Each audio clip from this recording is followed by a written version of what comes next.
Bismillahirrahmanirrahim. Di antara bentuk tabarruknya para sahabat dahulu saat Nabi SAW masih hidup dan sudah meninggal dengan tubuh Nabi maupun peninggalan fisik Nabi SAW. Ketika Nabi SAW wudu, maka cipratan wudunya ini dibuat royokan oleh para sahabat. Kalau kita wudu kan mesti ada yang jatuh kan ya. Maka jatuhnya air ini sudah ditampani oleh para sahabat dengan tangan mereka, kemudian ngalap berkah diusapkan ke wajahnya atau apapun. Bahkan ada ya utusan dari seorang raja Kisra itu mensifati Nabi bahwa tidak ada seorang pun yang dihormati oleh kaumnya melebihi Muhammad ini. Itu kalau ngidu royoan itu nih, tidak sampai jatuh ke tanah sudah ditampani oleh siapa para sahabat. Diusapkan karena ludahnya Nabi juga iya. Sampean pernah gitu? Itu ditampani. Ya. Basin ampune ya.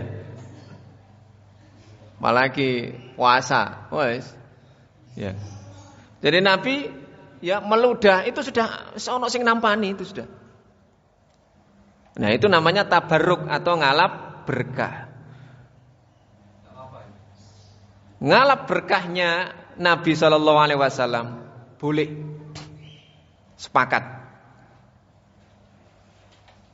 Termasuk Khalid ibnul Walid itu pernah nyimpen rambutnya Nabi SAW, kemudian ditaruh di helm perangnya beliau.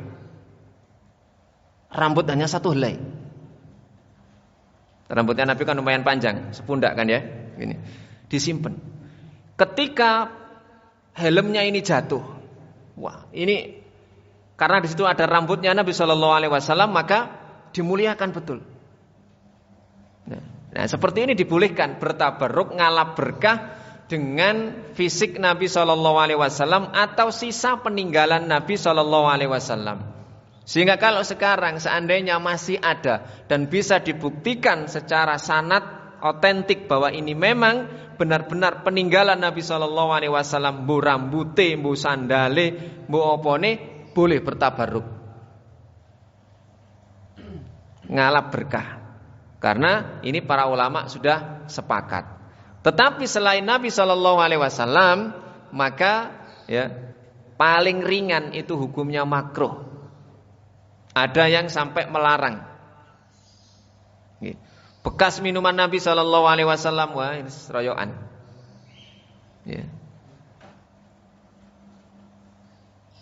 Kalau di pondok-pondok pesantren memang ini juga dilakukan ya. Kadang-kadang berlebihan. Jadi sisa minumnya siapa?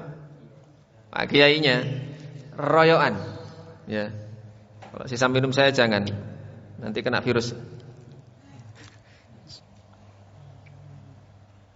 Jangan, insya Allah tidak tersisa kalau saya ya habiskan. Sampai kalau seandainya ada tadi itu yang rokok misalnya ya, sisa rokoknya digawe royokan juga, teki-teki ego. Tujuannya menurut mereka ngalap berkah. Ya. Maka ini ada ulama yang mengharamkan hal seperti itu karena itu khusus untuk Nabi SAW. Khawatirnya apa? Kultus kepada selain Nabi SAW secara berlebihan. Ya.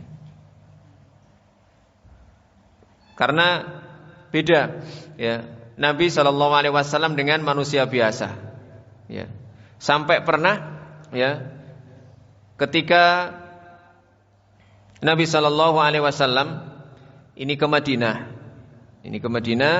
kemudian beliau nginep ya dan bertempat tinggal di rumah ini Ummu Sulaim ini, cerita ini keringetan tidurnya, kemudian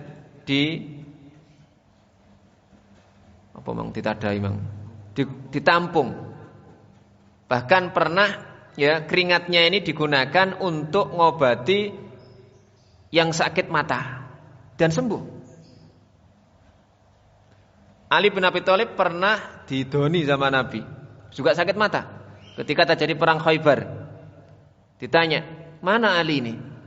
Mripate sakit Nabi. Oh, rene. Ya, kemudian didoni dan sembuh. Nah, itulah keberkahan yang ada pada diri Nabi Shallallahu Alaihi Wasallam. Nah, sekarang ini apakah masih ada peninggalan-peninggalan Nabi Shallallahu Alaihi Wasallam? Maka para ulama mengatakan tidak ada bukti yang otentik, ya, yang menunjukkan dari sisi sanad bahwa ini memang benar-benar peninggalan Nabi. Contoh misalnya rambut, ya, contoh misalnya rambut. Tidak ada sanad yang membuktikan sanad itu adalah rantai pemilik yang sampai kepada Nabi Shallallahu Alaihi Wasallam. Belum ada yang membuktikan itu, ya, sehingga diragukan kalau misalnya ada yang mengatakan bahwa itu adalah rambut Nabi Shallallahu Alaihi Wasallam. Dan bertabarruk yang mutlak boleh sampai saat ini yang masih ada adalah tabarruk dengan peninggalan Nabi Shallallahu Alaihi Wasallam yang lainnya berupa apa? Sunnah-sunnah Rasulullah Shallallahu Alaihi Wasallam, ajaran-ajaran Rasulullah Shallallahu Alaihi Wasallam. Maka bertabarruk dengan itu jelas, ya, sampai hari kiamat nanti.